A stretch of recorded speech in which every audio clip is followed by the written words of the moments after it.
안녕하세요. 승리하산 가족 여러분. 오늘 4월 16일입니다.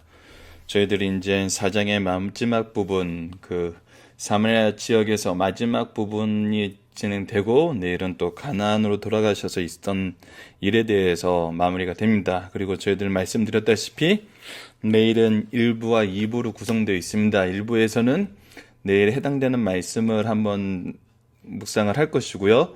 저희들 2부에서는 2장에서부터 4장까지 나타나 있던 신학적인 내용을 저희들 포괄적으로 다시 한번 검토하는 시간을 갖도록 하겠습니다.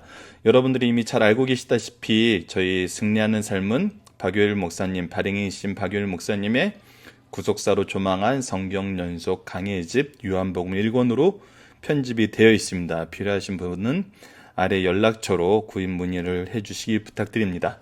자, 오늘 말씀을 보도록 하겠습니다. 오늘은 요한복음 4장 39절에서 42절입니다. 오늘 말씀은 간략하게 한번 진행해 보도록 하겠습니다.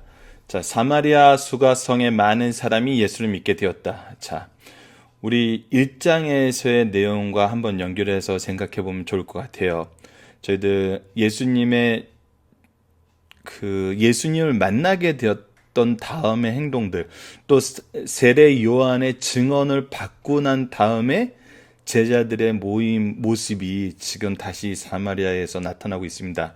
자, 여자의 말이 내가 행한 모든 것을 그가 내게 말하였다 증언함으로 무엇을 했다고요? 증언을 했어요. 그 동네 중에 많은 사마리아 사람들이 예수를 믿는지라. 사마리아인들이 예수께 와서 자기들과 함께 유하시기를 청하니 거기서 이틀을 유하심에 예수의 말씀으로 말미암아 믿는 자가 더하더라. 자, 그 여자에게 말하되 이제 우리가 믿는 것은 내 말로 인함이 아니니 이는 우리가 친히 듣고 그가 참으로 세상의 구주인 줄 알미라 하였더라. 자, 말씀이 증언되는 것은 두 가지가 있어야 되는 것을 오늘 이 말씀에서 나타납니다. 첫 번째는 전하는 자의 증언이 있어야 돼요. 증언을 통해 믿게 되는 거예요. 세례 요한이 그랬었고 제자들이 그랬었습니다. 자기 친구와 친족을 부를 때 와 보라 하면서 그들이 예수에 대해서 증언을 하셨어요. 메시아라, 선지자라, 하나님의 어린 양이라, 내가 먼저 세례를 주라 한 이가 바로 이 사람이다 라고 증언을 했어요. 증언을 통해 믿게 돼요. 그 다음이 중요한데 무엇이죠? 바로 말씀으로 믿는 자가 더해져요. 그리고 나서 고백하게 돼요. 무엇 때문에 믿게 됐다고? 처음에는 당신의 증언 때문에 믿게 되었지만 이제는 내가 말씀을 통해서 그가 참으로 세상의 구주인 줄 알미라. 이제 증언을 통해서 믿는 게 아니라 내가 직접 만나서 만남을 통해 말씀을 통해 믿게 되는 거예요. 그리고 나서 이제 뭐 하게 되는 거예요? 전하게 되는 거예요.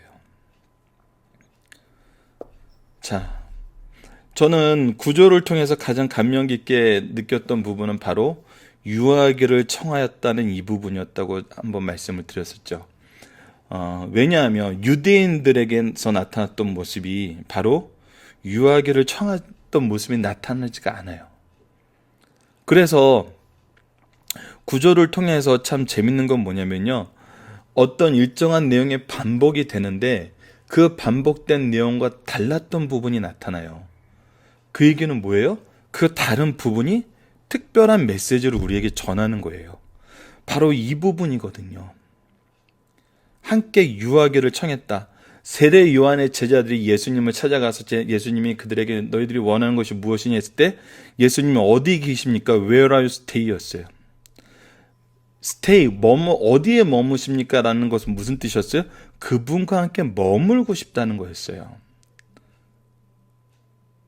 내가 이 내용이 정말 우리에게 주는 그 의미가 얼마나 크냐면 이들이 무엇을 위해서 예수님과 유하기를 원했냐는 거예요. 그들의 필요를 위해서 예수님과 유하기를 유하기를 청했던 게 아니에요. 그 필요라는 것을 이제 필요라는 얘기는 이제 포괄적이니까 육적인 필요, 자기 개인적인 필요, 개인적인 문제, 이것을 가지고 나온 것이 아니라 그분이 세상의 구주인 줄 알 수 있는 그 내용과 그 설명에 대한 필요를 느끼고 있었다는 거예요.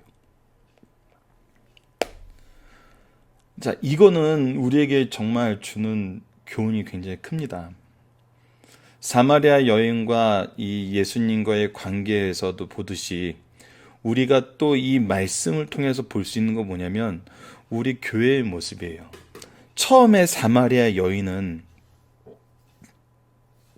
물이라는 내 육체를 채울 어떤 것을 위해서 예수님과 대화가 시작되었고 그것에 대한 필요성으로 인해서 시작된 게 맞아요.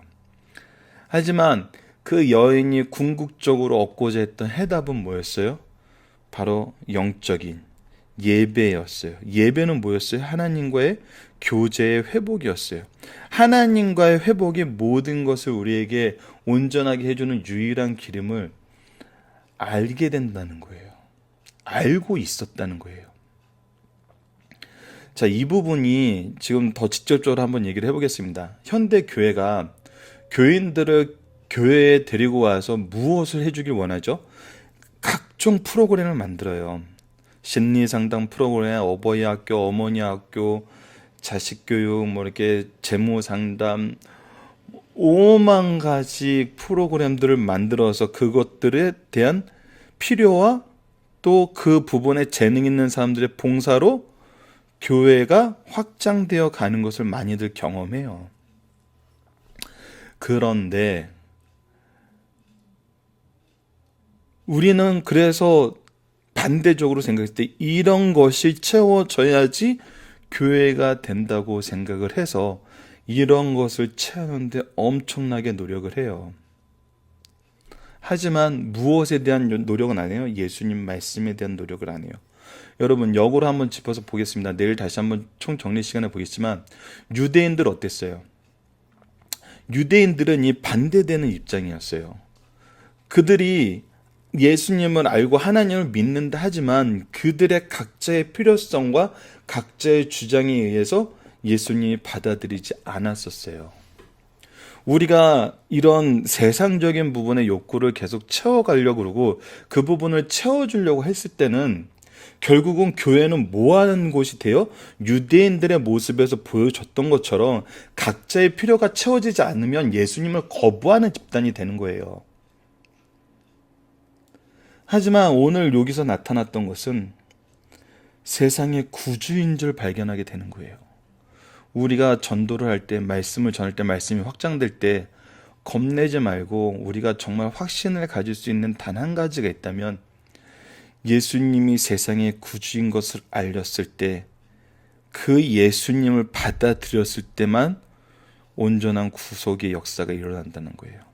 그래서 이거는 정말 이 사마리아 사람들이 보여줬던 것처럼 전혀 그럴 것 같지 않은 사람들이 보여주는 그 모습은 뭐냐면 정말 이 예수 그리스도에 대한 복음을 함께 유하길 청하면서 가치하고 소중하게 여길 만큼 스스로 구주라고 고백할 만큼 그 마음속에 예수님을 향한 영적인 갈망이 있었다는 거예요. 우리 구속에 대한 우리와 하나님과의 회복을 통한 하나님께로 나아가고 싶은 여러분 많은 사람들이 이 부분에 대해서 여러 가지 얘기를 합니다.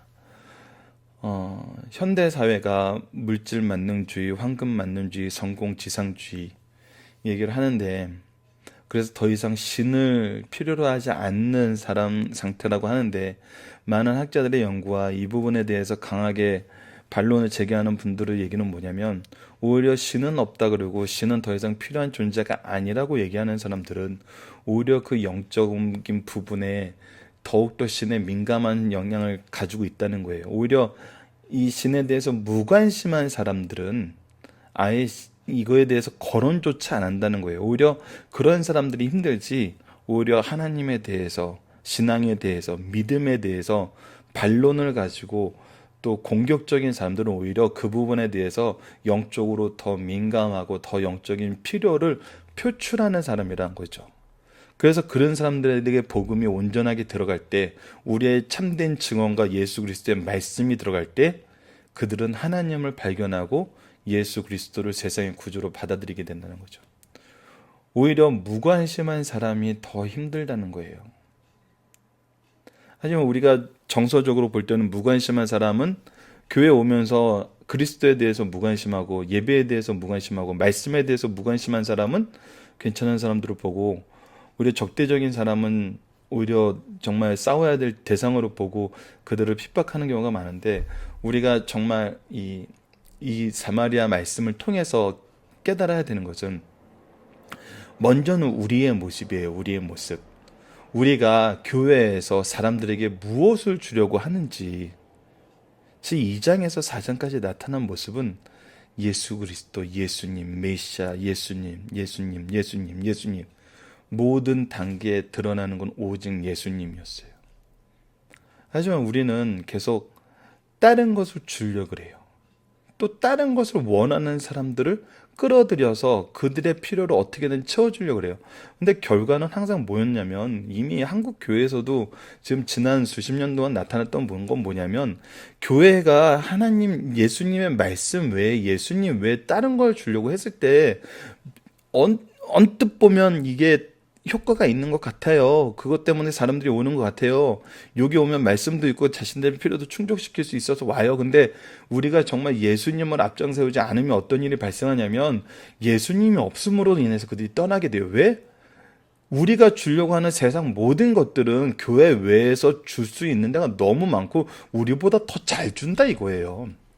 특히 사회가 복지사회가 되어가고 민주사회가 되어갈수록 교회가 더 이상 민주사회, 복지사회에 대한 그 담론을 책임질 만한 그 역량이 점점 떨어져요. 사회 시스템적으로 그건 돌아가게 되거든요. 그러면 우리는 무엇을 해야 되면, 더 말씀에 이제 집중할 수 있는 시기가 왔으니까 말씀에 집중해자 그래야 되는데, 여전히 우리는 다른 사업에 계속 눈을 들여요. 복음의 확장에 전혀 신경을 안 써요. 태신자를 모으는 데 신경을 안 써요. 우리 영혼을 위해 기도하는 데 신경을 안 써요. 이제는 우리가 좀 이 부분에 대해서 말씀적으로 다시 되돌아봐야 할 시기가 아닌가 생각을 합니다. 자, 본문 묵상하기를 들어가도록 하겠습니다. 사마리아 여인의 경우를 통해 깨닫게 되는 복음의 특징을 묵상해 봅시다입니다. 자, 그 승리하는 사람의 질문은 다음과 같이 구성이 되어 있습니다. 사마리아 여인이 복음을 듣고 취한 행동이 무엇이었죠? 자, 말씀을 통해서 확인할게요. 여자가 말이 내가 행한 모든 것을 그가 내게 말하였다 증언함으로. 자, 뭐였어요? 바로 증언하는 거였어요. 복음을 받은 사람들의 일관적인 행동은 바로 증언한다는 거예요. 이 증언이 없으면, 복음을 듣고 증언을 하지 않는다는 것은 뭔가 나의 입장에서 나름대로의 해석을 하고 있는 것일 수도 있어요. 이 부분 굉장히 조심스럽면서 동시에 좀 우리가 잘 묵상해 봐야 돼요. 하지만 증언이 나타난다는 것은 이 복음이 우리에게 역사하고 있다는 또 증거고, 이것이 내가 받아들였다는 어떤 그 모습의 한 유형이 되는 거예요. 그래서 증언하지 않을 수가 없어요. 여러분, 우리가 말씀을 배우고 가르치는 일에 영생의 말씀을 누구에게 배워서 누구에게 가르칠 것인가, 이 일이 우리 승리하는 사람의 표인데, 엄밀히 말하면 우리가 이 증언을 받아들이면 이것이 자연스럽게 일어나요. 정말 자연스럽게 일어나는 걸 경험했을 때 정말 다시 한번 고백하게 되는 거, 이건 하나님의 일이구나. 이단들이 하는 것처럼 막 이렇게 전략을 짜고 방법을 짜고 매뉴얼을 짜고, 매뉴얼 짜는 게 필요할 때가 있긴 있어요. 근데 하지만 이거를 행동 지침으로 만들어서 이걸 하면 되는 거고 안 하면 안 돼, 이건 아니에요. 정말 자연스럽게 되면서 이게 성령의 역사로 인해 하나님이 하신다는 걸 깨닫게 돼요. 그리고 그 행동이 나타난 결과는 뭐죠? 많은 사마리아인들이 예수님을 믿었어요. 믿음이었어요. 누구를 향한 믿음? 예수님을 향한 믿음이었어요. 예수님을 만난 사람들이 취한 행동, 유하길 원해요. 예수님과 함께하길 원해요. 그리고 그분에 대해서 더 알기 원해요. 예수도 알기 원하네. 정말 이 찬양이 나오게 돼요. 머물게 돼요. 말씀이 주시는 그 영적 특권과 능력을 소유하는 것이 기뻐져요. 우리가 사람들에게 줘야 되는 건 바로 이거거든요. 이 필요가 느껴지도록 예수 그리스도를 전하고 이 필요가 왔을 때 예수 그리스도를 전할 준비가 돼 있어야 되는 거예요. 근데 이제 우리가 이 준비가 됐나 다시 한번 묵상을 해보는 시간을 가졌으면 합니다. 이들이 취한 행동을 통해 나타나는 결과는 뭐죠? 그 믿음이 어떤 믿음으로 성장해요? 예수님이 메시아라는 믿음으로 성장해요. 유대인들의 경우에는 턱에 걸려요. 성전이라고 해도 네가 누구냐 그러고 선생님이라고 했지만 메시아로까지는 안 가고 선지자라고 생각했지만 그분이 흥하고 그분이 드러나고 내가 쇠하여야 된다는 이 세례 요한의 증언을 받아들이지 못하는 경우처럼 보여요. 하지만 이들은 예수님이 세상의 구주인 줄 믿게 돼요. 믿음의 성장과 진보가 일어나요. 그리고 나서 이거는 무엇이죠? 신앙 고백과 또 증인으로서의 삶이 나타난다는 거예요. 바로 이것이 복음의 특징이에요. 복음이 있는 곳의 특징인 거예요. 다시 말하면 어디의 특징이에요? 바로 교회의 특징인 거예요. 자, 오늘 본문의 중심 사상을 보도록 하겠습니다. 자신의 수치를 복음 전파의 도구로 삼은 수가성 여인을 볼 수 있습니다. 수가성 여인은 예수님의 메시아성을 확인한 후 자신의 과거를 전도의 도구로 사용했어요. 왜? 이거에 대한 증언이 바로 예수님을 드러내는 데 사용될 수 있기 때문에. 나의 자랑과 나의 어떤 진보를 자랑하는 것이 아니라 오직 예수님을 자랑하는 것이 되기 때문이에요. 이 부분 우리 바로 구분할 수 있어야 돼요. 자신의 과거를 아신 분은 메시아이심을 확실하다고 증언하였어요. 그러냐가 자신의 과거를 알아보는 주님을 메시아라고 전하자 수가성 사람들도 그렇다면 가보자 하고 와서 예수님을 보고 믿게 되었어요. 우리는 예수를 어느 정도 믿고 어떤 확신으로 전하고 있는지 살펴봐야 돼요. 우리도 수가성 여인 못지않게 전해야 할 성도임을 말씀을 확인시켜주고 있어요. 자, 전도의 중요한 수단은 개인의 증거와 예수님의 메시지, 이 부분이 중요합니다. 이 여인의 증언으로 말미암아 많은 사람들이 예수님과 개인적인 만남을 갖게 되었어요. 그리고 예수께 와서 자기들과 함께 유하식을 청하였어요. 예수께서는 이를 허락하시고 이틀을 유하셨습니다. 이틀을 유하시면서 무엇을 했죠? 그들에게 복음을 가르치자 예수님의 말씀으로 말미암아 믿는 자가 더욱 많아졌어요. 처음에는 여인의 증거였지만 이제는 예수님의 말씀으로 말미암은 거예요. 그 말씀이 나에게 임하게 되는 거예요. 우리가 여기서 확인할 수 있는 것은 개인적 증거, 전도와 예수님의 메시지, 설교, 전도와 설교가 전도의 중요한 수단이라는 거예요. 그것을 위해서 우리가 말씀 연구를 하는 거예요. 예수님의 말씀인 이 성경을 예수님에 관한 말씀이고 예수님의 말씀이고 예수님을 위한 말씀이고 우리에게 주어진 말씀이기 때문에 우리가 말씀 연구를 하는 거예요. 바로 전하기 위해. 하나님께서 인간을 구원하신 중요한 수단으로 전도와 설교를 세우신 것이다. 자, 예수님께서 다시 한번 마태복음 28장 19절로 20절에 내가 너희들에게 분부한 모든 것을 내가 너희들에게 분부한 모든 것을 가르쳐 지키게 하라. 전도와 설교의 내용이 우리 이 지상 명령에서도 그레이트 커미션 오브 지저스에서도 우리에게 드러나요. 자, 진정한 신앙은 직접적인 만남을 통해서 이루어진다는 거예요.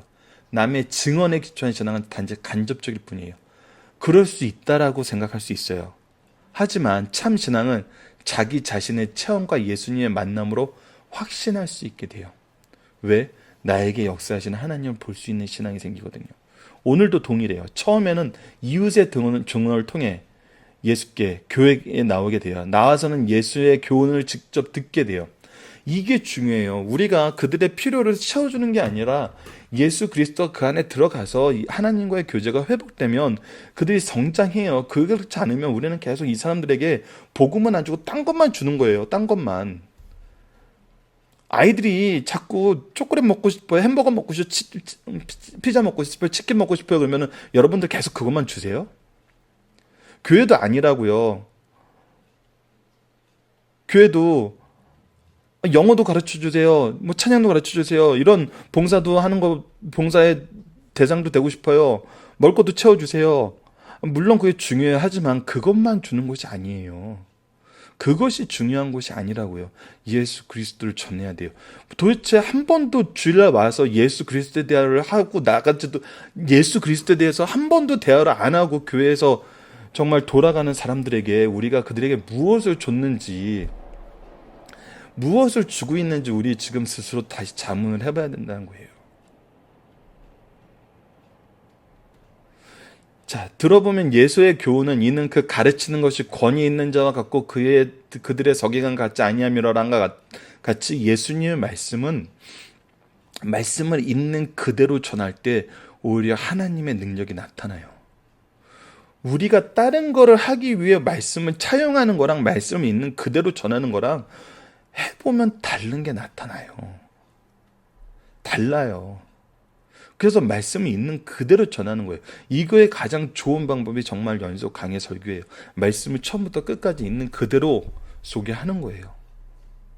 교회에 와서 하나님의 말씀을 읽고 듣고 생각해보니 이교와 같지 않고 생명력 있는 말씀을 확인하게 되는 거예요.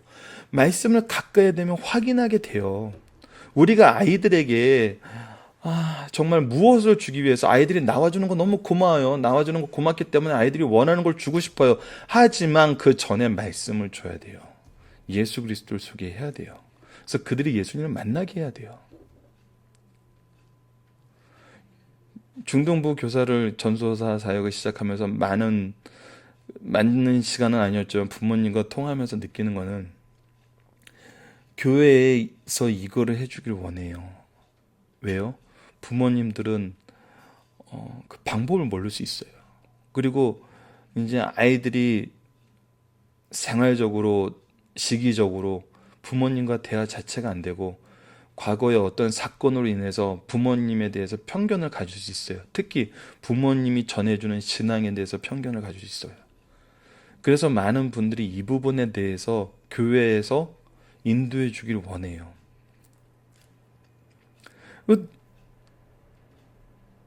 너무나 당연한 거예요. 이 예수님을 만나본 분들은 이 예수님을 소개하고 싶고 그 아이가 예수님을 만나는데 그곳이 교회가 되길 원하는 건 당연한 거예요. 근데 교회 현장에서 교육을 담당하는 사람들이 이 부분에 대해서 깨어있지 않으면은 우리는 도대체 무엇이 되는지, 무엇을 하고 있는지, 하나님의 명령하고도 다른 일을 하고 부모님들의 소망하고 다른 일을 하고 결국 뭘 한 거예요? 나의 의를 세우는 게 될 수도 있어요. 너무 강하게 얘기한 것 같지만 현장에서 너무 비일비재하게 나타나는 부분이기 때문이에요. 정말 이 부분을 우리가 다시 한번 생각해보는 시간을 가졌으면 합니다. 말씀이 들어가면 고백하게 돼요. 예수님은 자신의 구주일 뿐 아니라 참으로 세상의 구주이신지를 알게 돼요. 유대 장벽을 넘어 사마리아에서 전 세계로 나간 복음의 특징입니다. 그래서 우리가 지금 이 복음을 받고 있는 거예요. 우리가 이 말씀을 받고 말씀을 연구하고 있는 것 자체가 이거에 대한 증거예요. 우리가 말씀을 듣고 있는 것보다 하나님의 말씀이 살아서 역사하고 예수 그리스도에 대한 복음이 이 세상에서 가장 중요한 우리의 사명이란 것을 이것보다 더 강하게 우리 삶에서 증언해 줄 수 있는 게 뭐가 있나요? 현장감 있게 내가 지금 이 말씀을 누리고 있다는 거예요. 자, 오늘 말씀을 통해서 이제 내일 말씀과 함께 내일 정리하는 말씀을 통해서 다시 한번 우리 교회의 모습을 더 진지하게 또 말씀에서 가르쳐주는 교훈을 통해서 우리 스스로를 한번 말씀을 기준으로 돌아보는 시간을 가졌으면 합니다.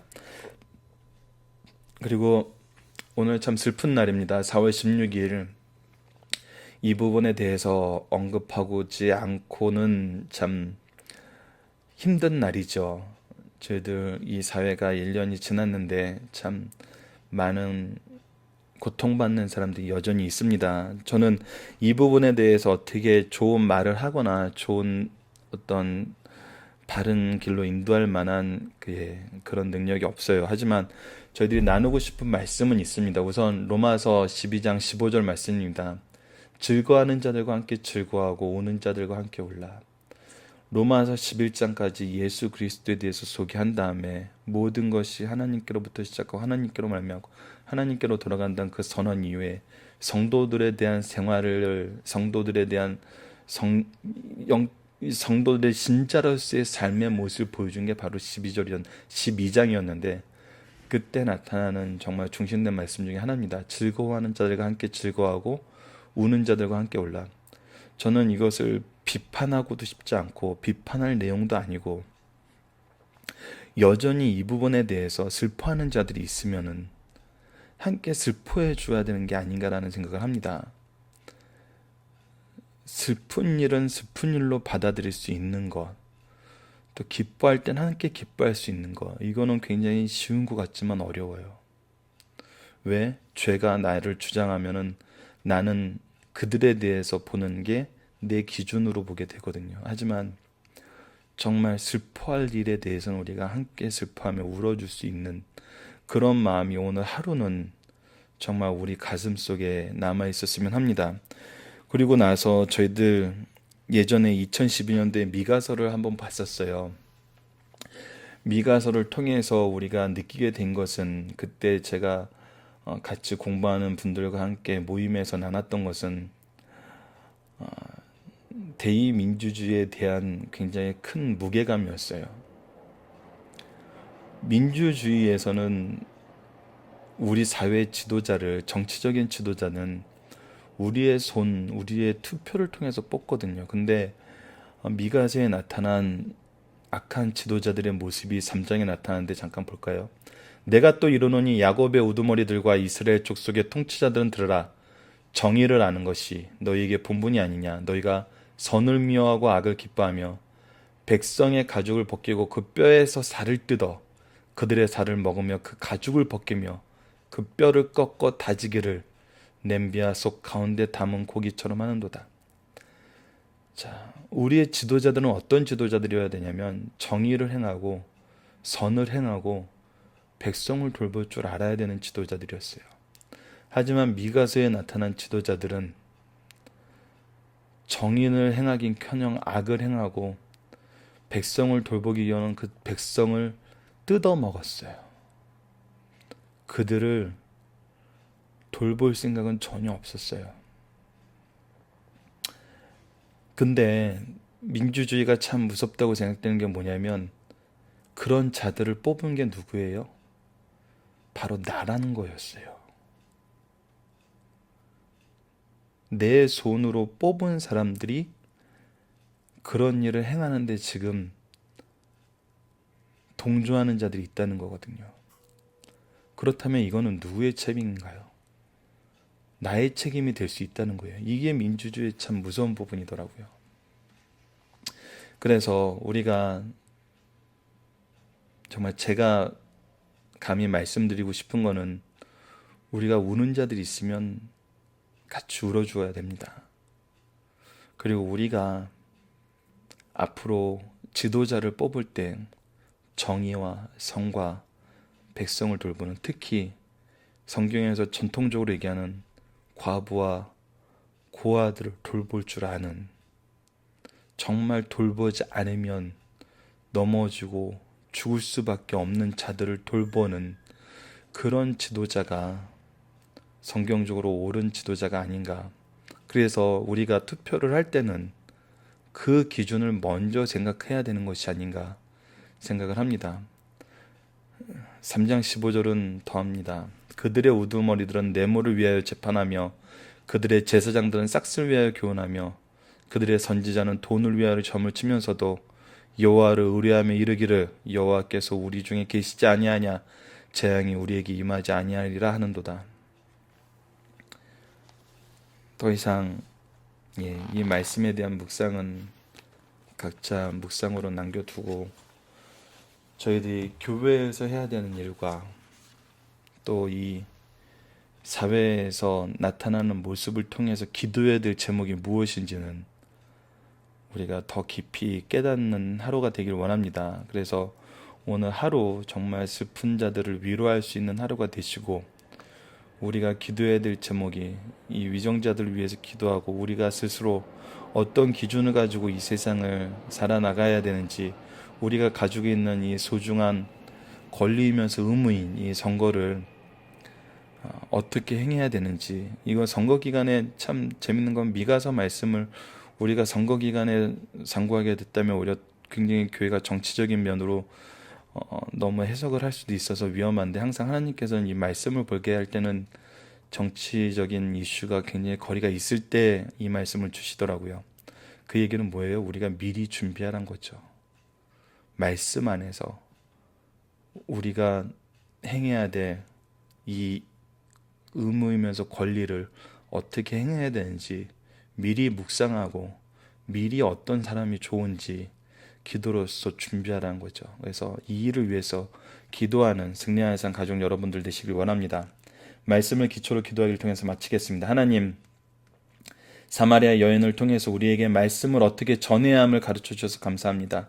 우리가 복음의 능력을 믿고 우리에게 임한 역사를 증언하여 말씀과 기도로 최선을 다해 풍성한 영적 추수를 맛보게 하여 주소서. 예수님 이름으로 기도드립니다. 아멘.